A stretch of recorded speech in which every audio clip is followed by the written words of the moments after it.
Chris Payne from Euclid, Ohio, and you are listening to Barbecue Central. Start the game! Let's go! We'll do it live. Okay. Well, do it live! I'll write it and we'll do it live! So to get that perfect barbecue, you use wood. Are you sure it's safe? Whatever. We put the lighter fluid on, strike the match, and... Oh! Should we call the fire department? That might be a good idea.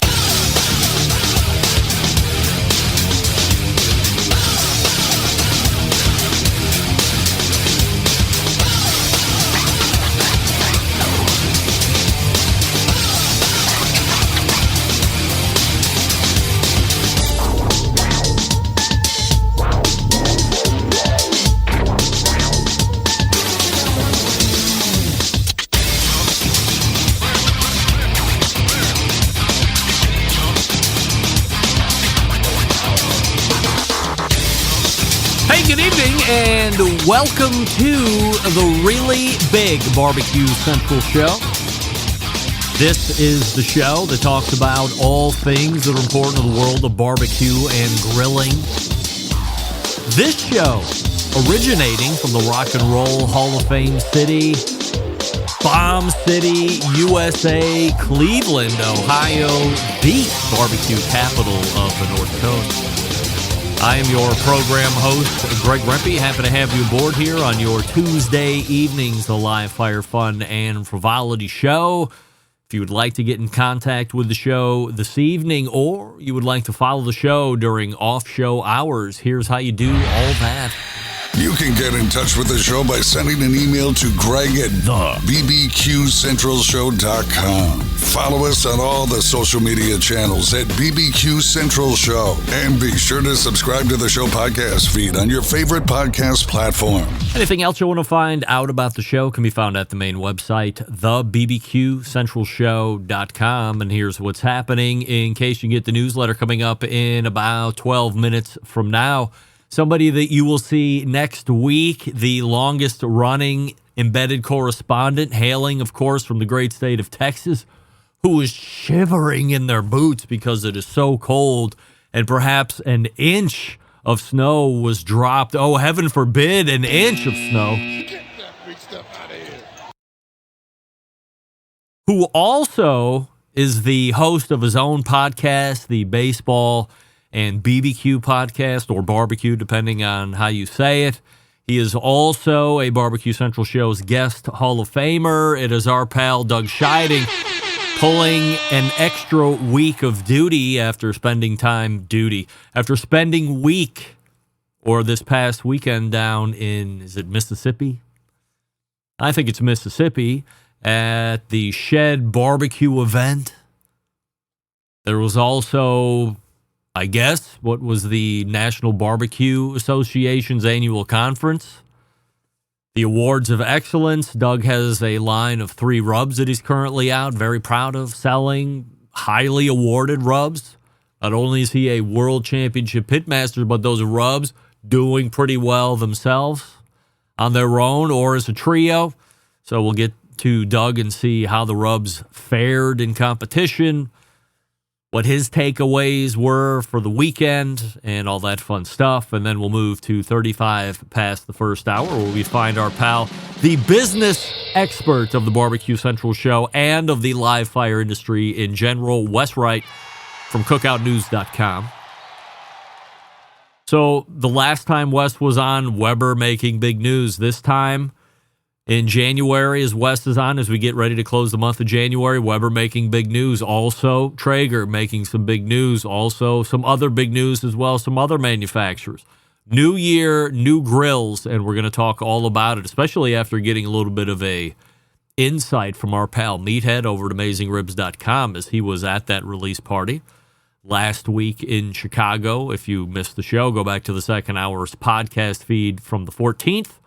And check out Meathead talking all about it. And then we will move to the second hour, where you will find the first of 4 quarterly visits from our pal over at hardcorecarnivore.com and JessPriles.com, the aforementioned Jess Priles.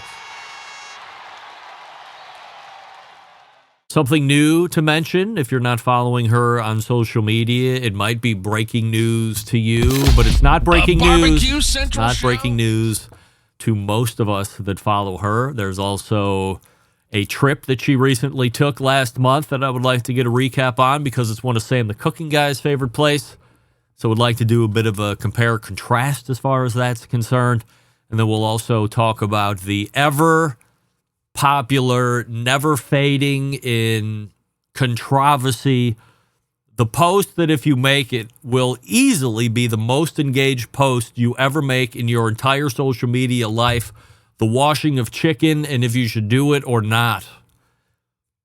I thought we were through this by now, but in 2025, we are the opposite of through this by now, and I'm shocked and appalled. Don't forget you can follow me socially, Instagram, Twitter, TikTok, Snapchat, LinkedIn, all at the handle at BBQ Central Show. We say good evening to those of you watching tonight through one of our video streaming platforms. You can go to facebook.com/BBQ Central Show or twitter.com/BBQ Central Show. Alternatively, you can watch on YouTube, which is youtube.com/@BBQ Central Show, where we have a new YouTube poll question of the week, and we're asking everybody this, including all guests. Should the term embargoed be removed from public relation language? And currently 75% of you are saying yes. Hopefully my impromptu rant on embargoed last week isn't coloring your thoughts on if it should be removed from the PR lexicon or not. 75% of you think it should. Results from the poll last week, have you ever eaten bison? 70% of you said yes, you have. And we are going to start here tonight.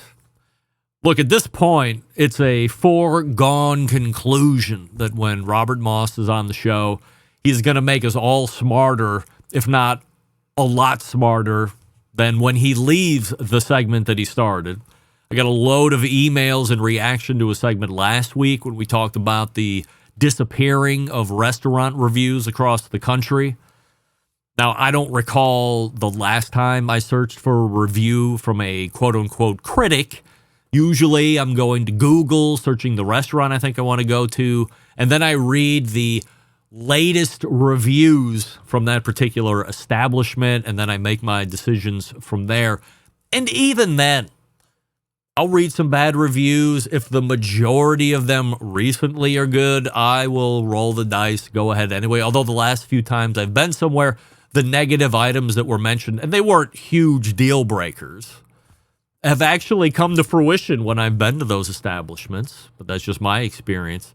Now, that being said, the biggest reactions and the most comments after Robert revealed how the Michelin Guide appears to operate, that brought the most comments from everybody.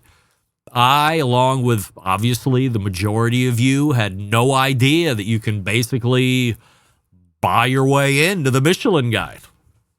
If the state of Ohio ponied up a few milli and I got some in the bank, you would see restaurants from Ohio in the Michelin Guide. Of course, it would be only those cities that ponied up their share of the overall buy-in amount. But I have deep coffers with the show. Maybe I can get a Michelin star about how you want to listen to this Ohio/Cleveland-based live fire grilling internet show / podcast. Look, I'll be honest. I didn't really know much about the whole Michelin star rating system anyway, or how one got a 1-star, 2-star, or 3-star review.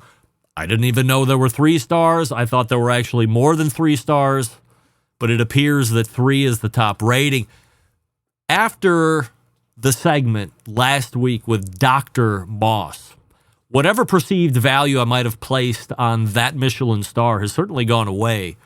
Now, that's not to say that those who received the awards aren't good at their profession. Certainly they are, but knowing you can buy your way into something like this certainly cheapens it, in my view, to a degree. Or in other words, prior to a state paying out to Michelin, their experts weren't racing to states like Florida or Georgia or Texas So while it's great that these places can get their exposure in this guide, to me it's a little bit hollow. If the states didn't pay, the chances of you being included in this guy dial back significantly. And maybe not at all. Or maybe this is what the millionaire Ted DiBiase meant when he said, everybody has a price.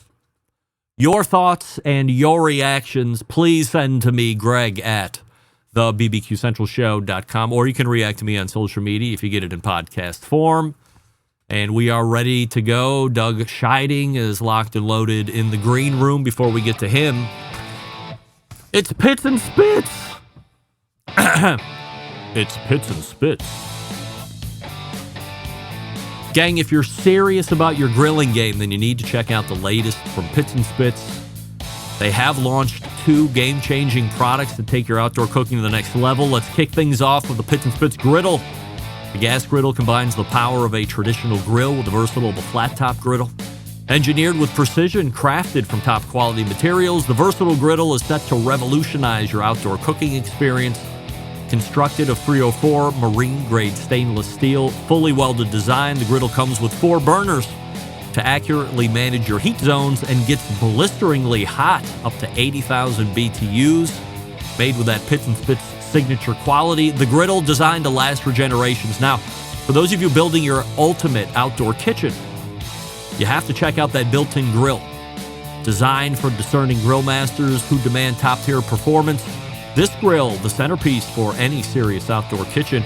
From low and slow smoking to high heat searing, this grill can handle it all. Briskets and ribs and pizzas and veggies, you name it.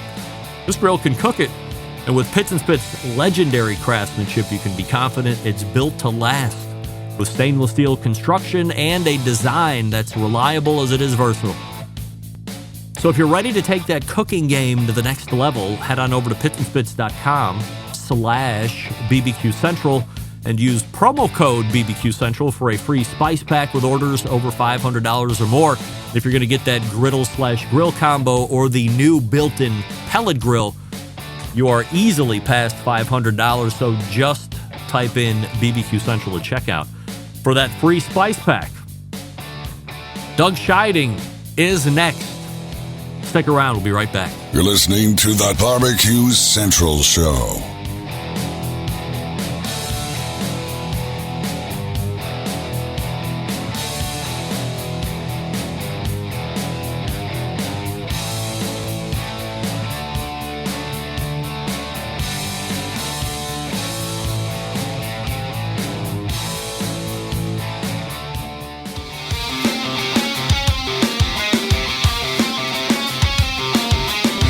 Broadcasting live from the Barbecue Central Show studios in Cleveland, Ohio. You're listening to the Barbecue Central Show. Once again, here's your host, Greg Rempe. Welcome back. This portion of the show is being brought to you by Fireboard, makers of the Fireboard 2, Fireboard Pro, Fireboard Spark, Fireboard Beacon, and the new wireless Fireboard Pulse. When you use the Fireboard app, you have total access to all devices anywhere in the world. Find out more by visiting fireboard.com or call 816-945-2232. My first guest tonight, someone you hear pitch in on this show the fourth Tuesday of every month in the second hour during the Embedded Correspondence segment. He is the longest-running embedded correspondent from Texas. He is also a highly accomplished competition cook, world champion, I might add, and a contractor for Traeger grills. You see him pull solo segments on the show from time to time, talking about such subjects as social media growth, the launch of his rub line, and more. Tonight, we will be talking to him about this past weekend's run down to the shed, where it also appears there was a 2025 NBBQA annual conference. Racing to the hotline and welcoming our pal Doug Scheiding back to the show.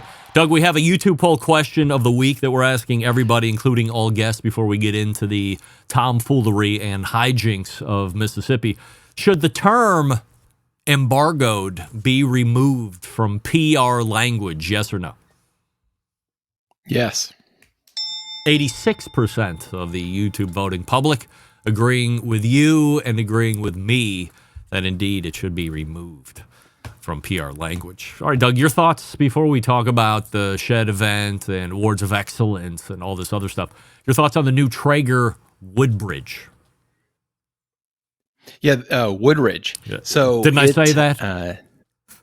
Yeah, you did. I thought you might have slid a B in there. Woodridge, I said. But Woodridge.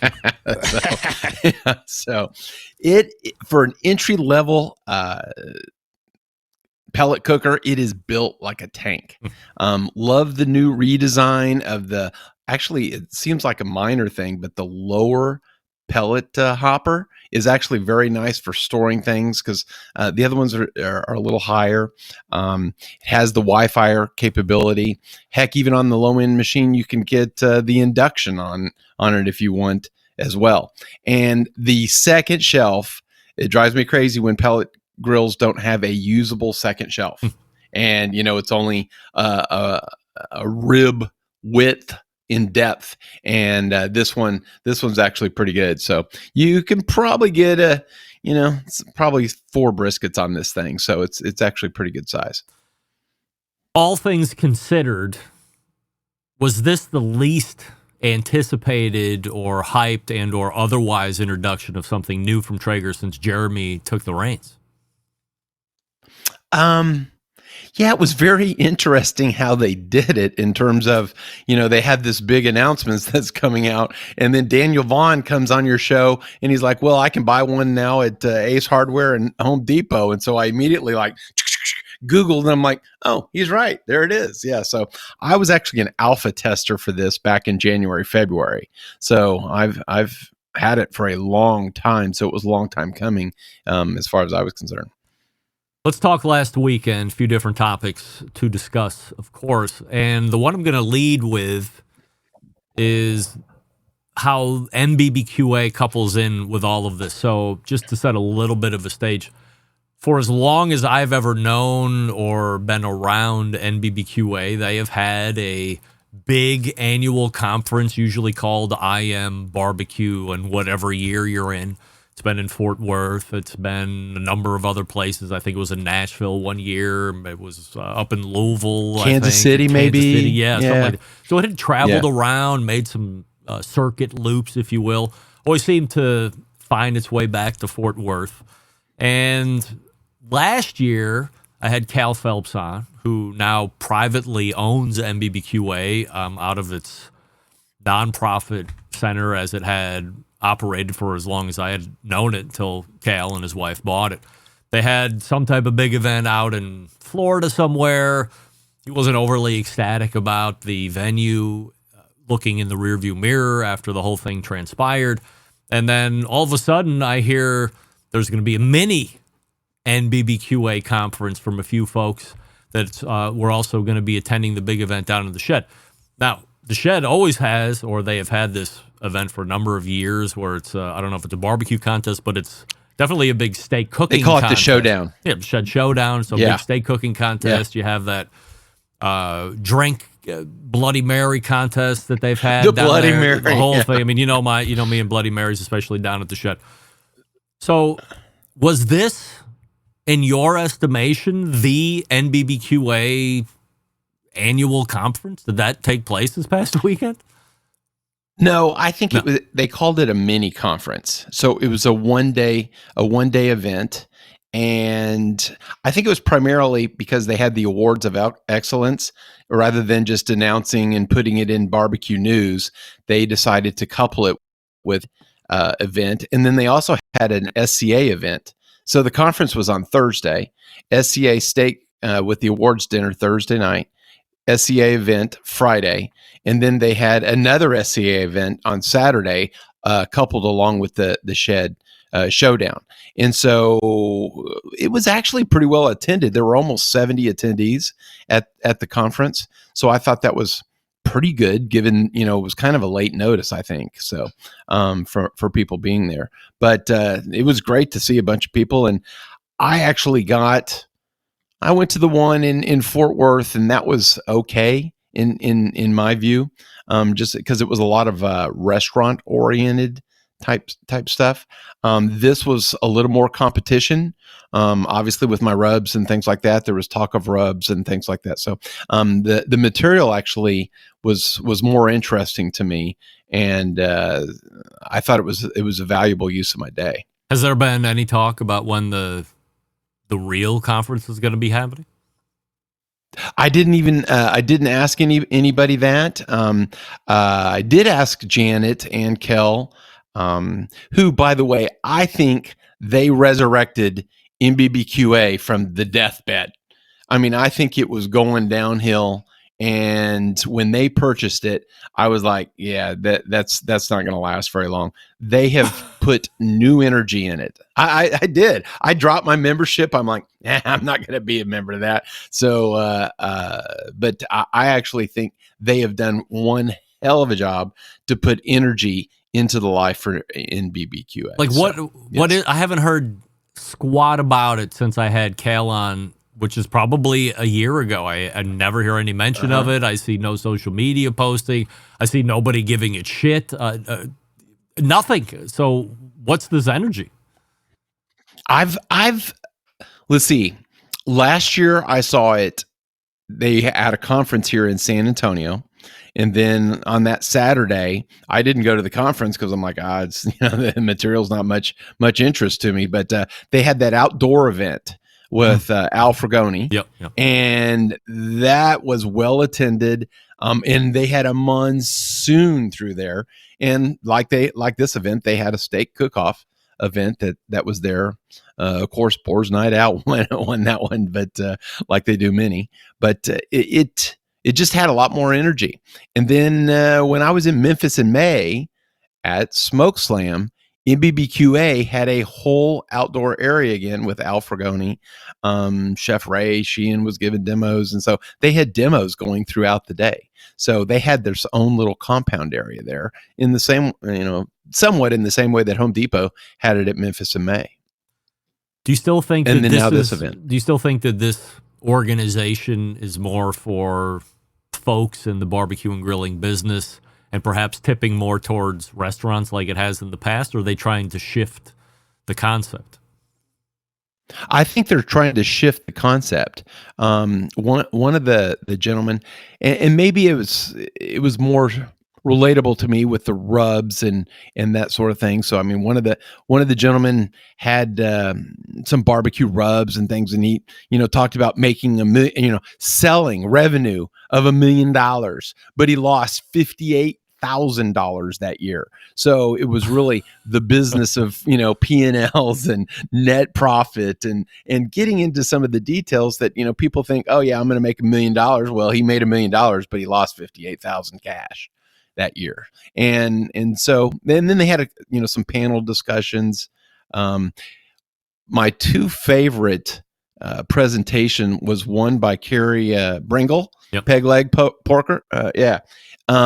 Very interesting because he has started off kind of slow, bought a building in a not so great area of town, and then grew his restaurant, but now he talked about having partners, buying out your partner as fast as possible, leverage money when you can.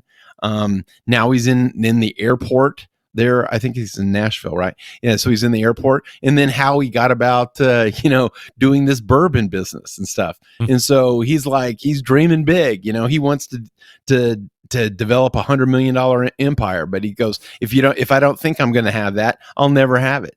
And it's been interesting that he's got 3 or 4 things going on, and he's got a couple more. And he was describing kind of the way those things materialized, and picking the right one is as important, but it's more important not to pick the wrong ones. And he kind of went through a few of his experiences on that, which I thought was valuable.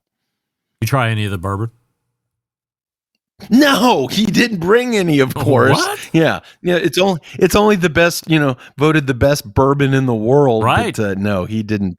Yeah, exactly. No, he didn't. Everyone was a little Not very happy about that. But Who's your favorite including- person to talk to at the event? At the event, Carrie was one of them.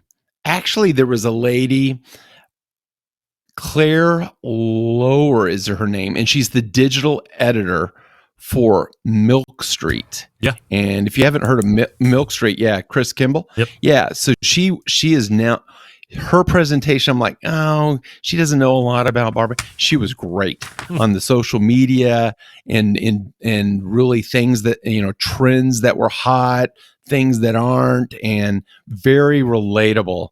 And so that I actually sat by her because she was an invitee of Meathead.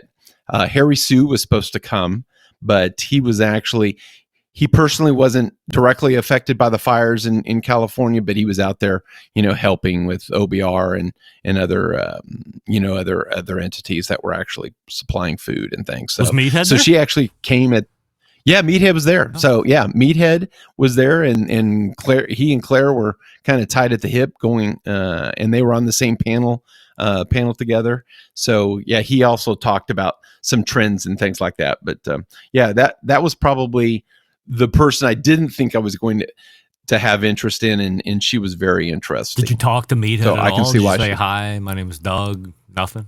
You get a word with him? Oh yeah, no, Oh, okay. no. I sat next to him and had some talks with him. Yes, absolutely. So he didn't hang out late at night. That's all I'll say. Yes, Who did you see you didn't expect to see? I saw. You've heard of Black's Barbecue, correct? Sure. Here in Texas, Yeah. it's one. I think it's the One of the longest family owned. Yeah, it's one of the best. It's in Lockhart, etc. Barrett and Kent Black were there, and you may have remembered. Can you them cook with them? from the? No, I cooked right next to Oh, them yeah. at the stockyards, right? Yes, yeah. So they were right there, and they did the beef ribs one night. So, and now Barrett is on. I'm like, Barrett, you're in my house almost every week because he's on this show called Taste with Tangi Patton, and so they're a sponsor of it, and so yeah, I was surprised actually to see them there. I was like, whoa, they're there. So yeah, very nice. Kent remember me, and we had a good conversation actually about barbecue and baseball. Kent's a big Astros fan. Awards of The father. excellence. Awards of excellence. Of Yes, course, sir. this is why you're going Yes, down sir. there. As everybody remembers, Doug has a fairly new line of rubs that are out on the market and doing very well. So why not stack them up against everybody else that's ready to pony up a few bucks and see where their rubs stack up with everybody else stacking up to see where their rubs are. In the end, how do the rubs do?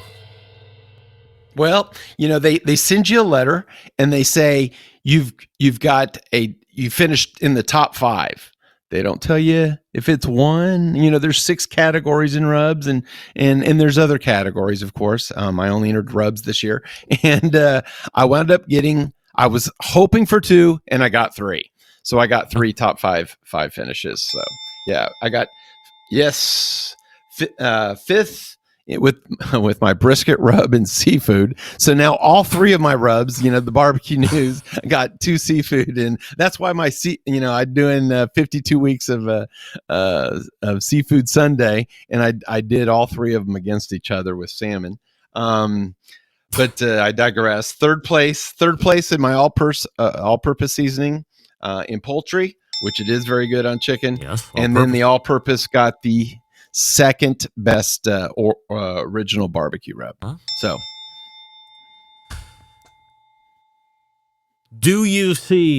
will you see a increase in sales because you have now been a highly awarded Awards of Excellence recipient?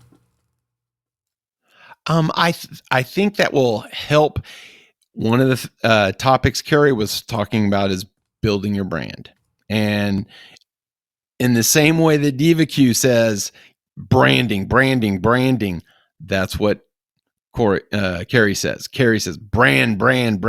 I think it's helping if I'm going to be successful, or if anyone's going to be successful in selling a product, selling your rub, it's branding. And I think that will help with my branding. If not with the consumer, probably Old World Spice, because that will help. They can use that to help sell it as well. Any more rubs in the hopper for you? Funny you mentioned that. I'm actually working on a steak rub. So yeah, we used it. There was the part of the steak cook-off. I was actually helping out the grab them in the brisket guys. So I did the margarita, and just like you, I don't like all the beef ribs with the with the Bloody Marys, and the shed showdown and stuff. So I thought, the SCA, it's about. I talked to the lady that was running it. She goes, "It's about the margarita." I'm like, fine. So yeah, exactly. Well, then I even had my cousin-in-law do the lime spin wheels and stuff, and I'm like, wow, I'm getting really fancy now. So when the scores came out, I was dead ass last. In presentation, and then top 10 in taste, and I'm like, oh god, because everybody else had shit hanging off their drink. Oh yes, yeah. Yes. Come on, just off the rim, it had to be edible. Yeah, but they had all this stuff hanging off, and I'm like, and in fact, I walked up and I'm like, oh geez, I don't want to turn in behind him. Actually, I was turning in behind Craig Carter of Aces Wild, who's a hell of a steak cook-off, and also has Wicked Pig and some good rubs and stuff. And so yeah, I was walking in, I'm like, oh my gosh, look at that! I don't want to even be on the same table as him. They say every time they say, even when they were doing Bloody Mary, well, it's really about how good the Bloody Mary is. But it appears that the appearance score must weigh very heavily over what the drink quality is. Unfortunately, that's correct. At the San Antonio Rodeo, which is this weekend, here and obviously in San Antonio. So last year I got 5th in margarita, so that's why I thought I'd probably do pretty well in there. But so 5 turn-ins Friday and 3, the normal 3 on Saturday. So be looking forward to that. So all right. Well, I was going to ask you what might be coming up this week, because obviously you'll be back next Tuesday to do embedded correspondence. So if you're going to be in San Antonio and you like to hit up the rodeo, maybe you can see Doug out there capturing another grand championship. Doug, good luck. You came here on a Tuesday, which means you're definitely going to be winning over the course of next weekend. That's just how Show Karma works. So, I mean, I don't even know if you need to show up anymore. You can just mail it in. Show Karma. Yeah, mail it in. Definitely a winner here. So, Doug, always appreciate the time, and we will see you next week. Absolutely. Thank you. And I'll take all the help I can get. That's right. Good luck. It's Doug Scheiding right there, our pal from roguecookers.com. If you're interested in finding where those rubs are located, or you want to buy them right off his website, roguecookers.com. And we wish him good luck at this coming weekend's San Antonio Rodeo Barbecue Cook-Off. Wes Wright, ready to go. Yes, sir. Before we visit with Wes, we will talk to you about Schwenk Grills. Gang, what do we know about the Schwenk? Highly portable. Tailgate season isn't over. Even though college football is over and done with, we still have a few more weeks left of NFL football. And then, if you want to just go outside and pretend you're tailgating somewhere, maybe you like to tailgate as you're on your way to a basketball game. Now, you might be saying, well, I can't take that grill inside. Well, of course not. But you can go to the parking garages, pull out the Schwenk grill, hook up the propane bottle, and away you go. Little tailgate in the garage or out in a surface lot, wherever's most safe and most legal. You check what's legal and what isn't. Do your own due diligence. I'm just telling you right now, it's an option because it's highly portable. Not only is it a steak cooker, you can do delicate stuff. You can do creme brulee if you want. Everything in between. It's the way to go. Schwenkgrills.com. That's SCHWANK, Schwenkgrills.com. All the best steakhouses in the country are using them. Morton's, Del Frisco's, Cut 432, you name them, they're using them. And it's not they're also using infrared burner technology. They're using Schwank Grill's infrared burner technology. Wes Wright after this. Stick around. We'll be right back. You're listening to the Barbecue Central Show.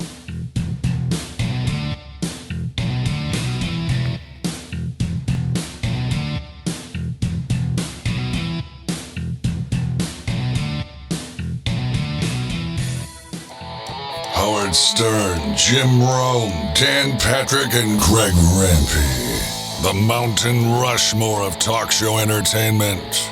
Now, let's get back to the Barbecue Central Show. And we thank Doug Scheiding for joining us last segment, rowcookers.com. This portion of the show being brought to you by Pit Barrel Cooker, the most unbelievable outdoor cooking device on the planet. Available in 3 sizes, a host of accessories to complete that Pit Barrel cooking experience. Doesn't matter if you're a beginner or a professional, it's just a cooker you want to add to the arsenal. Visit pitbarrelcooker.com and tell them the Barbecue Central Show sent you.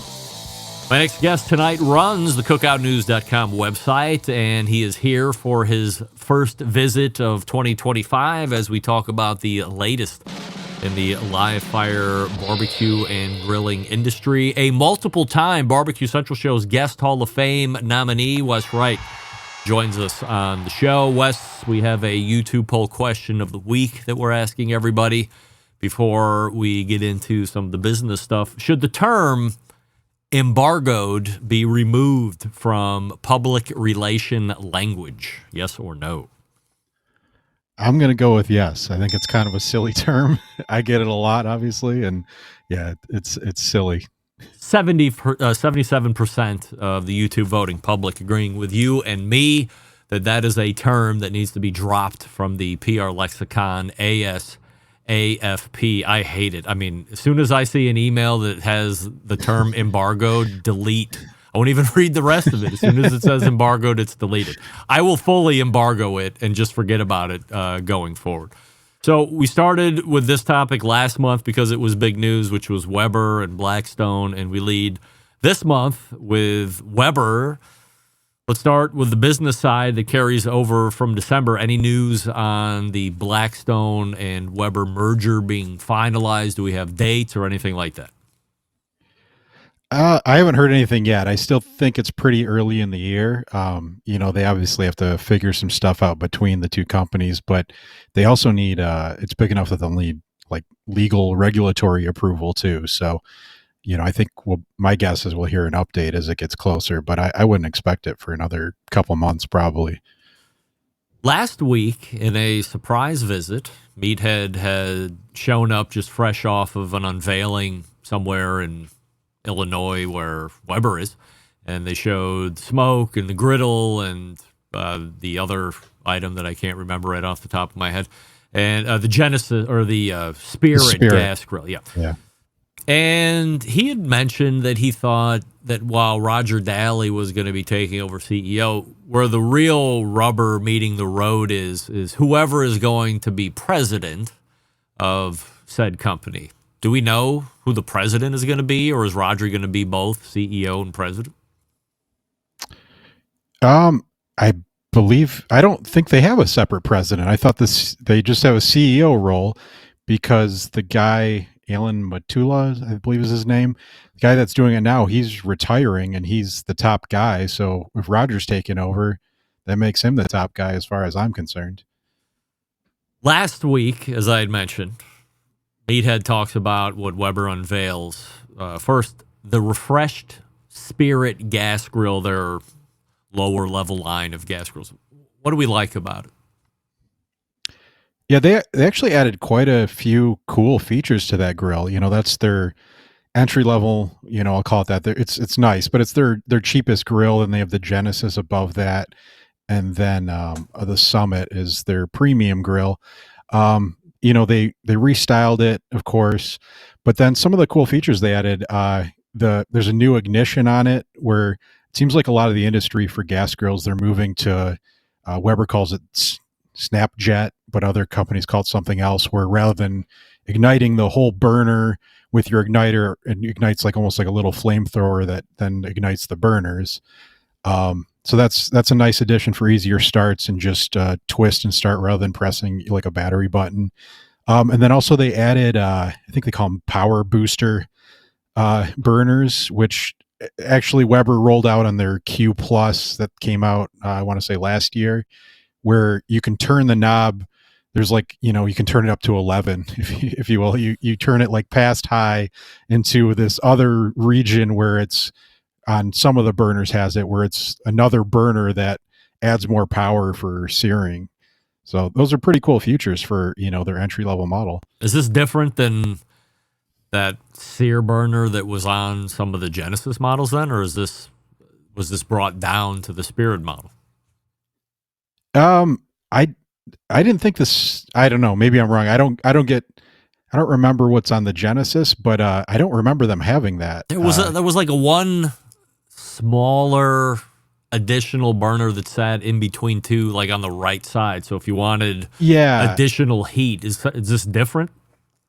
I think it's a little different because that they had like a separate sear zone, right? Just like one little section. Yep. This, on like a 3-burner grill, 2 of them have an extra burner. So, I think it's more burners with more power. Could they ditch the Genesis line and be competitive, or do they need to have a entry-level Weber grill of some sort? I think a lot of grill companies go with that good, better, best model where, that 3-tier. I think where it gets complicated though is when you get to some of the upper tiers of like the Spirit grill versus the lower tiers of the Genesis, then it gets kind of goofy. I did notice though with the new Spirit too, they used to have at their highest end model, you could get it in like a smart grill version where you could connect with the Weber app and watch your cook, and they killed that, which I don't think it makes a lot of sense on a gas grill anyways. But yeah, I think, if they wanted to bring the Summit down a little bit and those fill in the Genesis then with the upper tier Spirit models, they could do it. I don't know that you get that much more out of the Genesis. They also unveiled Smoke, a new pellet cooker, one that you had told us about on the show last year. Is it about what you expected then? Yeah, I thought it would just be, like another pellet grill. I didn't know where they'd slate it with that Searwood that came out. And it seems like what they did is if you read the verbiage on their site, they go out of their way to make sure they call it a pellet smoker, where they'll call the Searwood a pellet grill, which the Searwood gets a little hotter for searing. And then the Smoke is a cheaper model that, it's a cheaper model, but it has the same like temperature ranges kind of all pellet grills throughout time have had, with that upper end of 500 degrees. So, it's a nice entry level model. Do you know what we're looking at from a price standpoint? Yeah, they priced it at $699, which for, I feel like you pay a little premium for the Weber brand as it is. And, that's pretty reasonably priced. That's where the industry is going in general, though. It's, through the pandemic, it seemed like pellet grills were getting more and more expensive. And now they're trying to, they know consumers aren't buying them. So they're making them cheaper with better features. It's a good spot to be in. Is $699 that same wheelhouse that Z Grills was running, the buy a grill this year and then 5 years for the next 50, you get an upgrade for the extra $100? Was that a $700 grill? I think it probably was around that. Yeah. Yeah. And the Weber has a long warranty, so you could buy one grill for a long time if you wanted. Griddle wise, they also brought out a slate, but I thought slate was something that had already existed for the better part of a year. Yeah, it has. It's kind of their, griddle history, as they came out with that one that was like a Genesis basically with a griddle top, but then they came out with the slate last year, which has their the already seasoned griddle top, and they did come out with that. They announced it as like a new grill for this year, but it's really just a 3-burner model. It's not, anything that exciting compared to what they already had. I did get a 22-inch portable Weber slate grill that runs on the 1-pound bottles. Yeah, I yeah. assume there's some type of a conversion I get to run it off a 20-pounder too. And that has the already seasoned griddle top on it. Haven't cooked on it yet because it's freaking cold, but I think I can move it in my house, put it under my hood. Is that safe? Like, should I do that? Is that all right? I don't know if I should be commenting on fire safety. Would you do that? I probably not, but I feel you like can tell me about how it can goes. fit on my stove. I have a 36-inch wide stove. I have a commercial hood. I figure I Right. can just turn it on and away we go. Like, I have gas burners on my stove. Yeah, I mean, I got, you make a valid point that it seems similar. I'd make sure your carbon monoxide detector has good batteries in it and, Away we go. maybe keep the wife and kids away while you try it. Have you heard anything about the already seasoned griddle top? Like, now that it is out in consumers' hands, are you hearing anything about it one way or the other?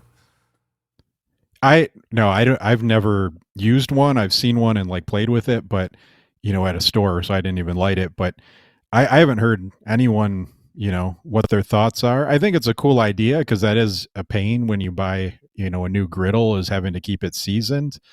But no, I have you said you just got yours. How does it seem, just from your I mean, it looked interaction pretty so far? nice. I was all Yeah. black, so when I originally got my Blackstone and went through the burning process, it looked like steel. And then after I get through the burning process, I mean, obviously still looked like steel, but it was a nice black patina on it. And that's, I guess, when you've really seasoned it properly, but you don't want to over season it. So having something or having a process that doesn't make you go through that whole, that's kind of a waste, right? I mean, that's the one thing that kind of sucks about getting a griddle is you got to go through that burning process. You just suck it up, you're going to have to do it in a way you go, but it is a waste. So not having to do that, I'm going to put it to use next weekend, whether I want to or not, from a temperature standpoint, because I got somebody coming home for a visit and they want smash burgers, and the griddle makes great smash burgers. So we're going to put it right to use, probably cook a lot of bacon on it too. So I'll be able to give you some better feedback in February when we circle back up. But I didn't know if you had heard, because I haven't heard anything from anybody going, it's great or it's horrible or it's okay. Just nothing. Yeah, I think that Blackstone has such a stranglehold on the market. I only hear about people, with their Blackstones, if I'm being honest. I don't know anybody that has a Weber griddle. So do you think that Blackstone will incorporate this into their griddles going forward? I think, yeah, I mean, I bet you on some of their higher models, because I'm guessing it costs more to manufacture. But yeah, why not? If you can avoid that, charge a premium for it, I would think they would. Everybody was releasing new stuff last week. Of course, Traeger released something new last week as well. I say new, but you had talked about it. Daniel Vaughn said he could find one towards the end of the year that was already available for retail sale. It was the release of the Woodridge. I got a quick review from Doug last segment. He's a big fan.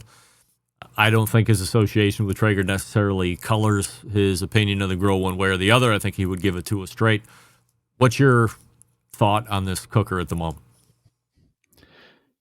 I think it's a nice addition to their lineup because, sort of like the Weber Smoke, it's the same price that their Pro 575 was from years ago, So it's a new grill with a lot more features for the same price. So I think that'll do well for them.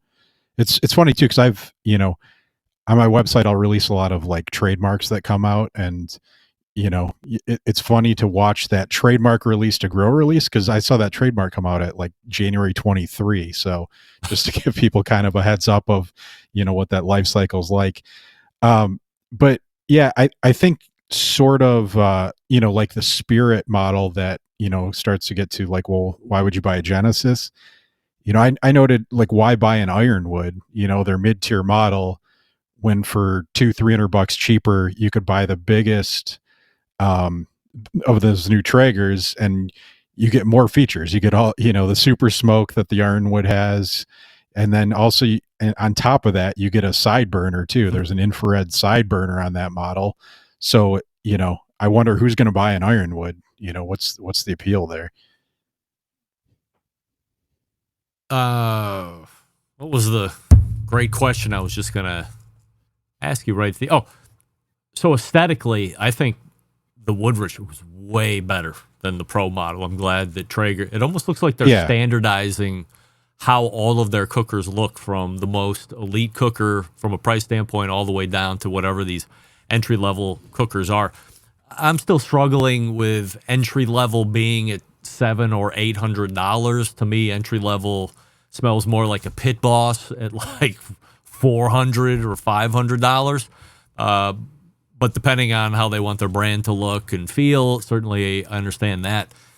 And I agree with you. I would buy a full-scale Woodridge and save some money than go into that middle line. Is that poor planning on their part? I mean, they had to anticipate that, right? Like, someone in the room had to say, hey, what are we going to do about that?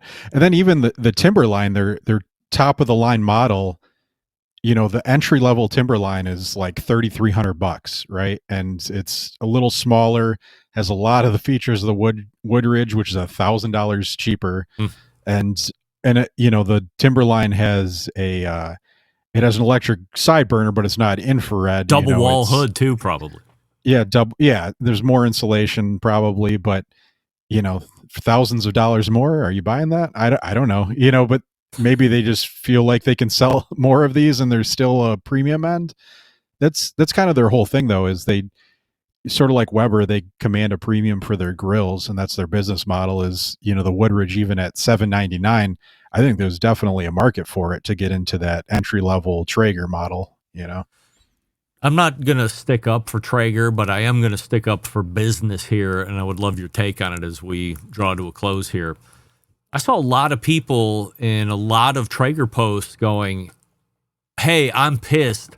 I just bought a new Traeger, and now you're just bringing this thing out. So obviously they're not fans of this show because we've known this thing is going to be coming out here for at least a year or so, but not making too much fun of them for not listening to the best show ever. Isn't that just business?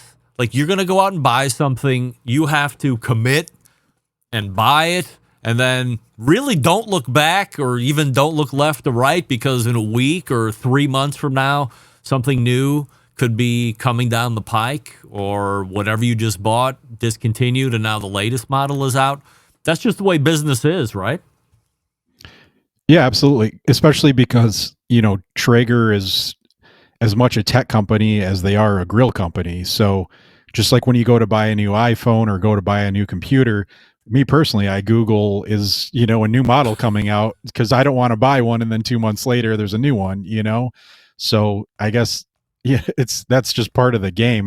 There's nothing Traeger can do. They're not just going to stop selling grills for 6 months, and, that wouldn't make sense. And I guess for those people, you got to, listen to your show or read my website, and you would have been steered clear of that. Both of those, absolutely. Make sure you listen to the show, subscribe to the podcast feed, and then go out to cookoutnews.com 7 days a week and make sure you're getting all the information there.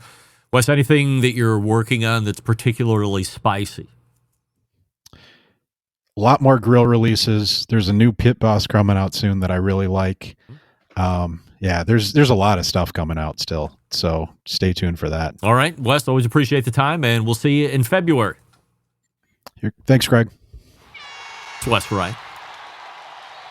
His website, of course, cookoutnews.com, and you can read all of his writings right there. Be the first to know when he has found a new patent filing. And as he said, all the way back 2 years ago, in January of 2023, he was seeing patent filings for the Woodridge. And 2 years later, here in January 2025, it's being released, although it seemed like it was being released last year at one point. Maybe that was being talked about being released. It didn't end up happening. Anyway, that's our pal Wes Wright. And again, his website is cookoutnews.com, or you can follow him on social media at Cookout News, depending on what platform you like. He's on all of them.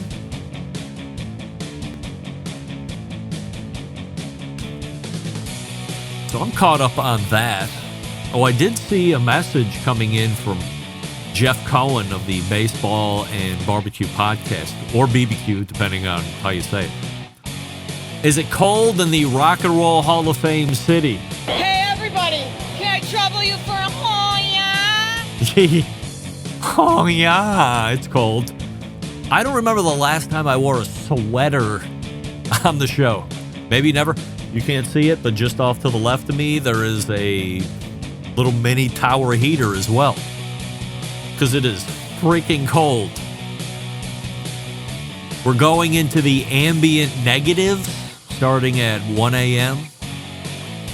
By 4 a.m., it will be -8 or -10 ambient temperature.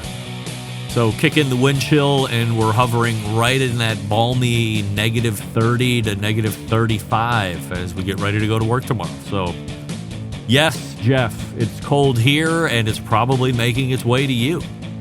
So break out your sweater to stay warm. And no Dickie Dead, sorry. All right, we are back to wrap the first hour. Stick around. We'll be right back.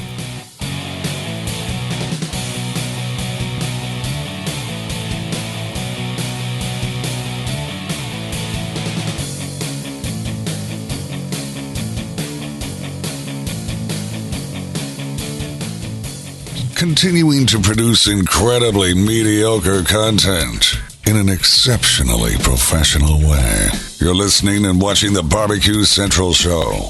Once again, here's your host, Greg Rempe. Thanks to Wes Wright for joining us last segment. Cookoutnews.com. We got a few minutes. Every once in a while, I'll start doom scrolling through the Instagrams. Not much else. And rarely am I doom scrolling through Instagram Reels, but every once in a while. And I saw an ad for custom pillows. And specifically, one that drew my attention was the ones that were being shown of what appeared to be people that had just lost pets getting a pillow of their just passed away pet. So I was inspired. I thought, better than a picture, maybe. Would anybody be interested? So I found a picture of the late, great Peanut, the great white hunter. Took advantage of what was not a deal necessarily and did this. And so I ask you, good idea or bad idea? No matter what your answer is, this has already been doled out. What I didn't take into account was the cats that we currently still have. A little put off by that. Didn't really know how to read it. Plus, it's pretty big. Speaking of one of those cats, he's right over there. So, good idea or bad idea? The subsequent YouTube poll question of the week. That's a pillow, and he looks like that on the other side too, believe it or not. I forget what the name of the company is. All the Vibe or the Vibe. Let me see. All About Vibe is the name of that company. No affiliation with my show. Again, how do you find stuff? I don't know. Something hears you on your phone and all of a sudden it shows up in your Instagram or whatever social media you like. But I did this just to be a little different. Something that can stay around. You miss Peanut being around. Here he is. It's not a real cat, but it's a real picture of that cat. I'll look forward to your feedback on that. By the way, should the term embargoed be removed from PR language? 76% of you are saying yes, it should be removed. And I agree. All right, we're back to, we are headed to the second hour. Please, it's tough to talk all of a sudden as we close out the first 60 minutes. Please refresh your libations. And we'll see you in about 35 to 40 seconds. Stick around. We'll be right back.